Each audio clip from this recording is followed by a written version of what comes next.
I'm going to start with the idea behind this talk. So I read a book this year called The Hard Thing About Hard Things by Ben Horowitz. This book was absolutely awesome. There's tons of great books out there, but if you're going to read one book this year, this should be it. And the reason this book is awesome is because not only does he give you the stories and all the sort of cool stuff that happened to them, and it's only relevant in sort of their situation, but then he also gives you sort of instructional stuff. He's like, if you have situation A, do B, and if you are in, if you're in this kind of a situation, this is exactly what you need to do as a CEO. And those instructions I found super valuable. And I thought, okay, I have a little bit of experience building software companies, so there might be some of those type of instructional things that I can provide in a talk like this. So I've broken them down into 4 categories: product, finances, marketing, and IT stuff that I want to share with you. So we're just going to jump right into it. Let's talk about product. All of you guys have a product, and you're always faced with this decision. You have a long product backlog, features that people want, features that you want to put into your product, and it's always a question of, okay, should we do feature A or feature B? And sometimes the answer to that question is pretty obvious, but sometimes it's not. So take a look at this scenario where feature A is a feature that customers have been asking for, maybe some of your own internal users want. It takes 2 weeks to build. You're fairly confident about the time frame because it's a sort of a minor little feature enhancement that sort of makes the product a little bit more polished. And it's not a competitive differentiator in the product. And feature B is something customers would probably love if they actually knew it. They have no idea what they want, and if you could just put this feature in front of them, they would love it, they would want it. It takes about 2 weeks to build. You're not as confident here because it's something that's some new functionality that might sort of affect other parts of your product. So you're estimating 2 weeks here. Totally new functionality, so it expands the scope of your product to have additional features that it didn't have before, and it's a competitive differentiator. So given these feature A and feature B, how many of you guys would pick feature A? Okay, and how many feature B? Okay, a little bit more feature B than feature A. The answer here is that you should be picking feature A most of the time. Now, I have a tendency to gravitate towards feature B, and I've done feature B over and over and over again and have not seen the results that I wanted because I thought that customers would love this new functionality that I've put in front of them, but it turns out they didn't care. What customers really care about, users really care about, is a polished product. How many of you guys use Slack? How many of you guys have talked about Slack and told friends about it? Almost everyone, right? So Slack, if you look at the feature set of Slack, it's actually very limited. They've narrowed the scope of what they do, but they do it amazingly well, and they sort of have it polished across the board on mobile, on desktop, whatever it is. Up until last week, you couldn't even message 2 people directly in a sort of private message. Last week, they launched that feature. I mean, it actually lacks a ton of features that it could have, but they didn't expand the scope of their product. They just polished the crap out of it. And that polish is appreciated by users. So there are times where you got to pick feature B, but probably 9 out of 10 times you should be picking feature A. And that's something that I've learned the hard way and continue to learn the hard way, by the way. I keep making that mistake even now. All right. Next thing on product is technical debt and refactoring. How many of you guys have software that has technical debt and needs to be refactored? Okay, about half the room. It turns out that all previously written code is bad code and contributes to technical debt. So there, as a software engineer, there is never a time when I looked at code that I wrote 3 months ago or 6 months ago, and I was like, man, this is amazing code. It's really beautiful. I was brilliant when I wrote this code. Instead, what I do is I look at it and I'm like, was I on crack or something? What was I thinking here?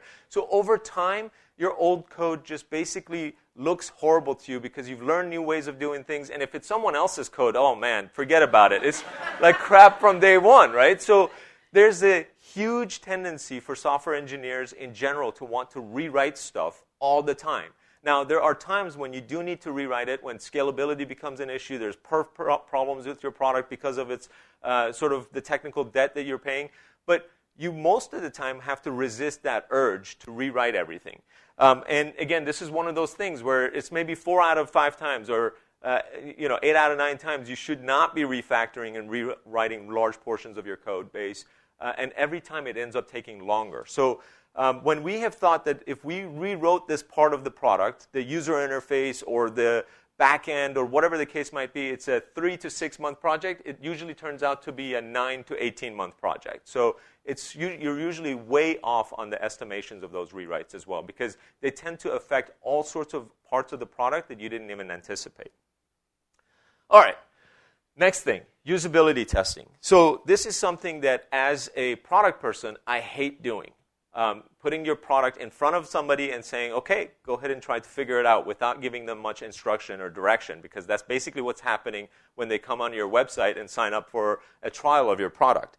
So you've created this beautiful product, and it's fairly easy to use. It's super easy to use. You know exactly how to use it, but then you put it in front of a user, and this is what they do with it.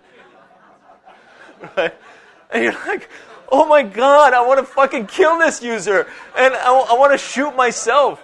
And like you look at this and you're like, why can't you figure it out? All you gotta do is drink from the top. So then you look at it and then you're like, well, the first instinct is for him to try to drink from the bottom of the glass. So maybe what we should do is put a hole in the bottom of the glass. And then what happens is the water starts coming out. So then you put a cap on top of that hole to sort of prevent the water from coming out. So you build this super complex solution to this usability problem. And it turns out that the solution to something like this may have been as simple as just putting a picture in front of somebody that says, this is how you use the damn thing. All right? So, but once they see it, they know how to use it. An example of this would be on the iPhone when they had pinch to zoom, right? Like, you didn't know that you could pinch to zoom a picture. You may have never figured that out. But the first time you see it, bam, you know how to pinch to zoom and zoom out. And then it's sort of instinctive. It's very cool. So some of those usability tests, you got to be careful about how you go about solving the problem. Don't make it more complex than necessary. All right, let's get into finances. Important financial metrics that you need to know, right? So obviously you should know your revenues, expenses, and monthly recurring revenues. This is not the same thing as your actual revenues, because your actual revenues include non-recurring revenues that come in. So knowing these numbers by heart is super important. Obviously, your burn rate or profits, if you're lucky enough to be there, is your revenues minus your expenses, right? So if you have $50,000 a month in expenses and you have $40,000 a month in revenues, your revenues is 40, your expenses is 50, your burn rate is $10,000 a month, right? So if somebody asks you what's your burn rate, what they're talking about is how much money you're losing every single month, right? Like, so they're not just talking about your total expenses. This is some of the terminology that you have to know. You should always know your cash on hand. How much cash do you have in the bank right at this moment? And basically that divided by your burn rate gives you the number of months of survival that you have if nothing else changes. If your revenues don't go up, if your expenses don't go down, that's how many months you're going to survive, right? So it's important to know because you sort of have a rough timeline of how much time you have to make shit happen, right? So that's why these numbers are important. You also need to know the number of customers you have, paying ones, and based on how you sell your product, the number of licenses or users or whatever that you might have paying you for those number of accounts. Average revenue per customer, or ARPU, or ARPC, or ARPA, depending on what you call it, user, customer, or account, is something that you need to know. How much is the average customer generating for you in revenues per month? The customer acquisition cost. This is a little bit more difficult to answer and not as important, but it is a metric that will come up all the time if you ever have investor meetings. Customer lifetime value. And by the way, I have a separate talk called Important SaaS Metrics that you can look up on YouTube that I talk about how to calculate some of these things. Customer lifetime value is how much a customer is worth for the lifetime of that customer. So if you get a new customer and they're paying you $100 a month, how much is that customer really worth? Well, it depends on how long they remain a customer. So one of the things that you need to know about is your attrition. So if you have 100 customers, how many of them are canceling every month? In that 100 customer example, if 5 of them are canceling, that means you have a 5% attrition. So your average customer is with you for 20 months. So 100 divided by 5, 20. And if you take 20 and multiply it by your average revenue, which is 100 in the example we're giving, your customer lifetime value is now $2,000, right? Again, there's a more detailed talk that I have on this stuff. So that's how you know your customer lifetime value, right? Then you know, for example, okay, if my average customer is worth $2,000, it's okay to spend $300, $400, $500 to get a new customer. Right?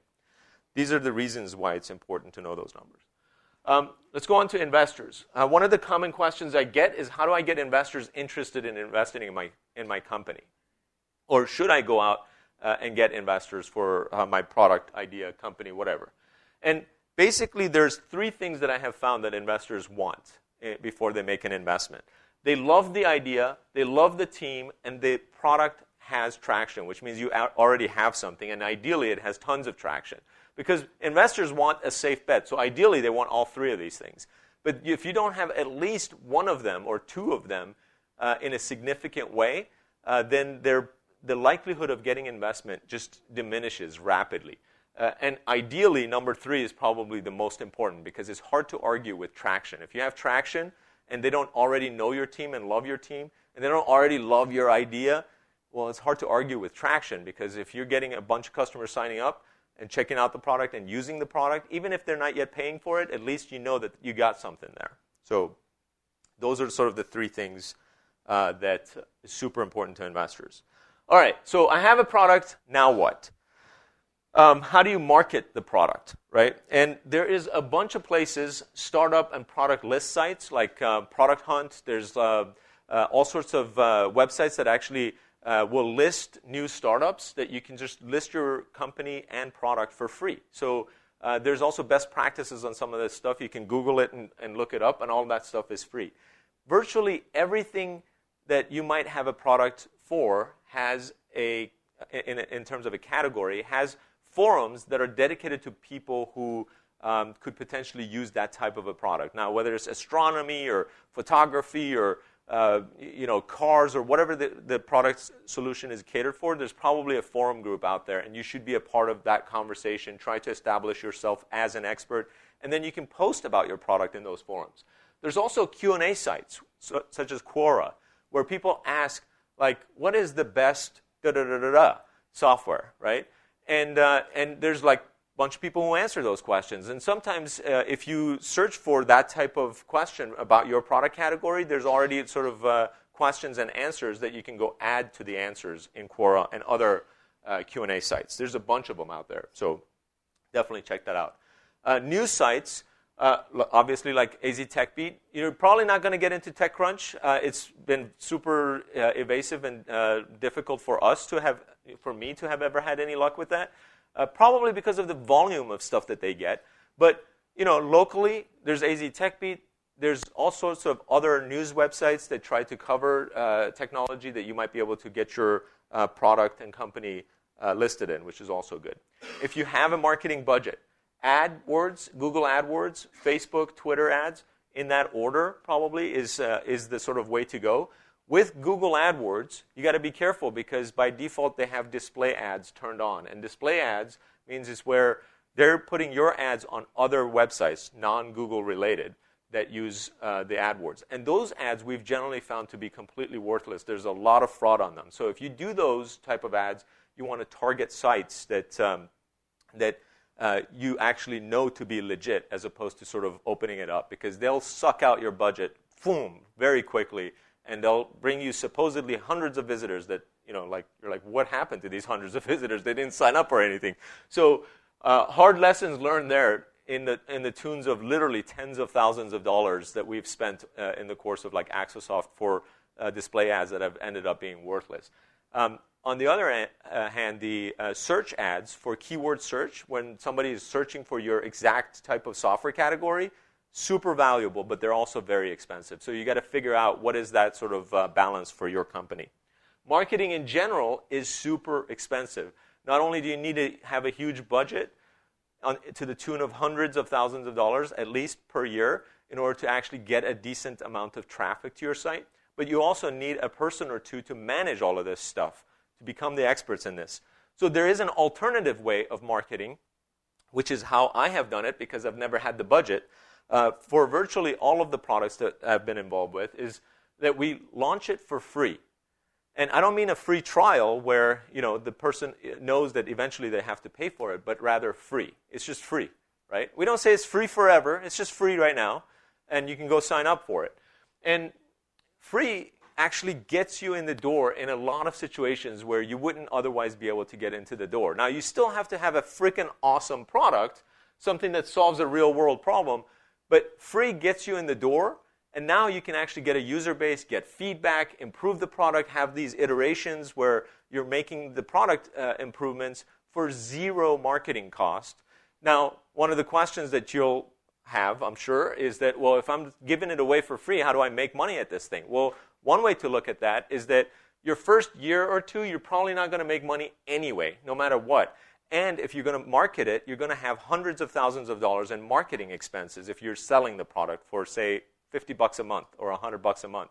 Now, those hundreds of thousands of dollars are going to be going directly to your losses. If you're giving your product for free, you don't have those hundreds of thousands of dollars in marketing expenses, but you get real customers and you have zero revenue. So one way to look at it is that at least those things sort of wash each other out. No revenues, but no marketing costs either.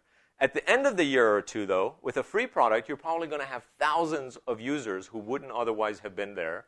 And now you have this huge base of people who are not only using your product and giving you lots of great feedback and helped you improve it, but you have people who have talked about it on external sites, on those forums, on Q&A sites. They've linked to you. They've blogged about it. They've reviewed the product. They can't believe it's free because it solves a real good problem. They've told other people about it. So now you have this influx of people who are coming to your website without costing you a dime, and they will continue to come.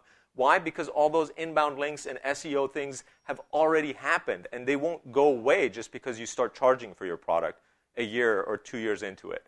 Right? So now you start charging for your product for all the new customers who are coming to your website who never knew that the product used to be free. They just know Joe uses it and Jane recommends it and that one blog recommended it. And I searched for such and such on Google and it was the first result. Why? Because it was free and lots of people linked to you. So you get lots of awesome goodness by doing that. And you don't have to ever screw the existing people who signed on for free. You can continue to give it to them for free for some period of time, 6 months, a year, whatever you decide is the fair thing to do. It doesn't need to be free forever, right? So, but that is a great way to sort of market your product. All right, let's talk about 3 marketing metrics that you should definitely know, just again, from heart, besides the financial stuff. One is how many website visitors are you getting on a daily basis? And the other is signups and conversions, right? How many of those website visitors are actually checking out your product? And then what is the trend? These are the sort of 3 most important pieces. There's lots of pieces of information you need to know, but these are sort of like the essentials, the critical ones. And you should know this like all the time. So it's like a heartbeat. You should be looking for it every single day, and you should be like, if something is off, you know about it immediately. If all of a sudden you have 100 visitors per day normally, and you got 250, you're like, what's going on? You should know that that's unusual that you got 250 in a day. So you go digging in, find out from Google Analytics, where's the links coming from? Who talked about it? Go find that person, thank them, or whatever. So you have to know these numbers for those type of reasons. All right. I'm talking super fast so that we can have some Q&A time. Last thing is IT. So virtually, how many of you guys are on Amazon Web Services or Azure? Okay, most of the room, probably 2/3 of the room. So it turns out that these services weren't available when I launched Axosoft in 2002, and we ended up sort of building our infrastructure on dedicated servers. A few years back, I went to an Amazon reInvent conference all about AWS, and I was absolutely blown away. Everyone and their mother, all startups, everyone uses Amazon. Netflix is on Amazon Web Services. NASA uses Amazon, and like every startup that like I could think of uses Amazon Web Services. And I was like, I came back. I was like, guys, top priority. We need to switch over to AWS. It's amazing. Look at this freaking price chart. It's only like 10 cents an hour for like a medium-sized virtual server. It's like great. How many hours are there in a month anyway? But their pricing is super convoluted. You can't really figure it out, but it seems really, really cheap. And we were like on these dedicated servers, and this is literally a price that I pulled off of Server Beach from yesterday. This dedicated server costs $249 a month. Gives you a quad core, 3.4 gigahertz, blah, blah, blah, whatever. But it turns out that that dedicated server is super powerful, like way more powerful than most of these machines. And as you get in the higher end machines, the prices get pretty expensive. These are still virtual machines. And the Amazon, like a large server, is $1 an hour. There's 720 hours in a month. So that's $720 per month for just an EC2 extra large instance, right? Now, like if you have no need for it, that's one thing, but you eventually will, and we did, certainly, because we had lots of servers that we had to sort of convert over. We didn't know exactly what it was going to cost us because we also can't get performance comparisons between servers, so we actually started the switch. All right, 5 minutes. All right, so we started the switch. We switched over one server, and what we realized is this is just the cost of a like bare minimum server for us.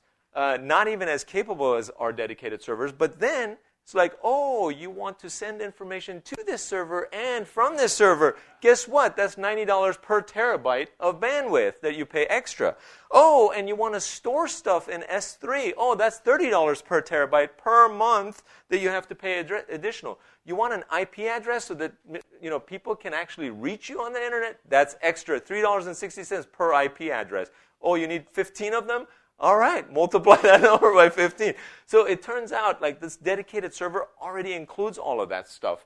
So we're getting some like ridiculous amount of performance, includes 10 terabytes of bandwidth per month, and we were actually using a lot of this stuff. So it turned out to replace one server with the equivalent AWS infrastructure for us cost us almost $2,000, about 7 times more expensive than AWS.